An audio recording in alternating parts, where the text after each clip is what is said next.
पहले कुछ वीडियो देखते हैं। अब ये वीडियो देखिए। हर दिल देखकर क्या लगता है? प्रदर्शन, राजनेता, ज़कात। भारत में ईरानी एम्बेसी ने कुछ दिनों पहले अपने बैंक डिटेल्स पोस्ट कर भारतीयों से डोनेशन की मांग की थी, जिसके बाद कश्मीर में खासकर शिया बहुल क्षेत्र जैसे बारामुल्ला में ईद के बाद बड़ी मात्रा में कैश, सोना, चांदी, पीतल के बर्तन ईरान की मदद के लिए डोनेट किए गए। लेकिन आखिर 400 बिलियन डॉलर की जीडीपी वाले देश को आम भारतीयों के सोने की क्या जरूरत पड़ गई? क्या यह केवल सोने की बात है? और सोना भी किनका? वो जो खुद को दुनिया भर में सबसे गरीब बताते हैं, या फिर ये समुदाय की बात है? और अगर ये समुदाय की बात है तो क्या समुदाय देश के ऊपर है? क्या ये विश्व में उम्मा को एकजुट करने का सोचा समझा कदम है?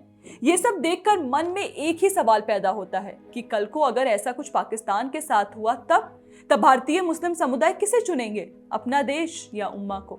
ये सवाल इसलिए भी क्योंकि ऐसा पहली बार नहीं हुआ है। खिलाफत मूवमेंट तुर्की में खलीफा के समर्थन में था और इससे यह भी पता चलता है कि 100 वर्षों में कुछ नहीं बदला।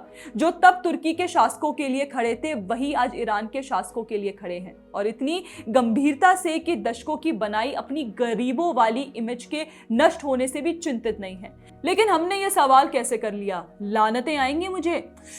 कुछ मत बोलो। अगर सवाल करूं तो मैं कम्युनल हूं, अगर मैं समर्थन करूं तो सेक्युलर, अगर मैं ये पूछ लूं कि देश पहले या नहीं तो मैं कम्युनल, अगर ये पूछ लूं कि वॉर तो ईरान, इजराइल और अमेरिका के बीच है, ऐसे में भारत का हित देखिए तो मैं कम्युनल, अगर मैं सवाल करूं कि याकूब मेनन के जनाजे में क्यों गए थे तो मैं कम्युनल, लेकिन सेक्युलर बनकर करूं क्या? क्योंकि सेक्युलरिज्म की परिभाषा मेरे पल्ले तो नहीं पड़ती। आपके पल्ले पड़ती हो तो बताइए। इनके हिसाब से सेक्युलरिज्म के आइडियल्स कौन है? आरफा खानम शेरवानी, मिर्ची साइमा, राना अयूब। लेकिन मेरे लिए यह हिपोक्रेसी है। ये वही हिपोक्रेसी है जो आज ईरान के साथ खड़े हैं, बार बार कोशिश कर रहे हैं कि उम्मा एकजुट हो, भारतीय सरकार पर दबाव बनाए। ये वही हिपोक्रेसी है जो भारत में खुद तो हिजाब नहीं पहनती, लेकिन छोटी बच्चियों के हिजाब के कथित हक के लिए लड़ती है, किताबें छीनकर उन्हें हिजाब चुनने के लिए बढ़ावा देती है। और उसी समय जब ईरान में महसा अमीनी की हत्या हुई तो ईरान के खिलाफ खड़ी थी, और आज साथ क्यों है? उस समय ईरान के खिलाफ क्यों थी? स्क्रिप्ट बदल गई या आपके आकाओं का हुक्म? अगर सेक्युलरिज्म की परिभाषा मुझे मेरे देश के ऊपर उम्मा को चुनने को बोलती है, अगर सेक्युलरिज्म की परिभाषा मुझे मेरे ही स्टेट के खिलाफ खड़े होने को कहती है, तो शायद आप सेक्युलर और कम्युनल का मतलब ही नहीं समझ पाए। देखिए, मुद्दा जंग का नहीं है, मुद्दा है स्टेट बनाम उम्मा का। जंग ईरान, अमेरिका और इजराइल के बीच है। इसमें मजहब कहां से आ गया? इस जंग का मुद्दा कभी मजहब था ही नहीं। तो भारत में मुस्लिम समुदाय से डोनेशन के नाम पर क्या उम्मा को एकजुट करने का प्रयास चल रहा है? जंग में जो मारे गए हैं उनके साथ हमारी सहानुभूति है, दोनों तरफ, एक तरफा नहीं। लेकिन यह जो प्रयास चल रहा है वह केवल एक जंग तक सीमित नहीं है, क्योंकि अगर वॉर विक्टिम्स के लिए सहानुभूति ही जतानी है तो वे एक तरफा क्यों है? वे मजहबी क्यों है? वे राजनीतिक क्यों है? गाजा में बच्चे मर रहे हैं लेकिन इजराइल में नहीं मर रहे। 7 अक्टूबर के हमलों को क्यों बुला दिया जाता है? ईरान के अंदर ही कुर्दों को मारा जाता है तब। बांग्लादेश में हिंदुओं के साथ जो दशकों तक हुआ उस पर क्यों बात नहीं हुई? ऑल आइज ऑन रफा, लेकिन ये आंखें कभी 7 अक्टूबर के हमलों को क्यों नहीं देखती?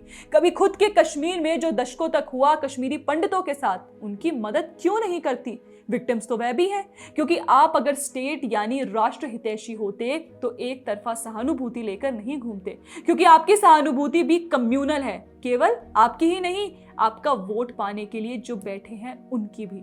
अब प्रियंका गांधी को ही ले लीजिए, फिलिस्तीन के समर्थन में बैग लेकर संसद पहुंच जाती हैं। इनकी पार्टी भारतीय सरकार पर ईरान को लेकर दबाव बनाती है, एडिटोरियल्स लिखे जाते हैं, लेकिन बाकी हर जगह चुप्पी। खैर, उम्मा के नाम पर अपने जीवन की जमा पूंजी देने के पहले ये सोचते भी हैं? एक आतंकवादी के जनाजे में रोने के पहले ये क्या सोचते होंगे?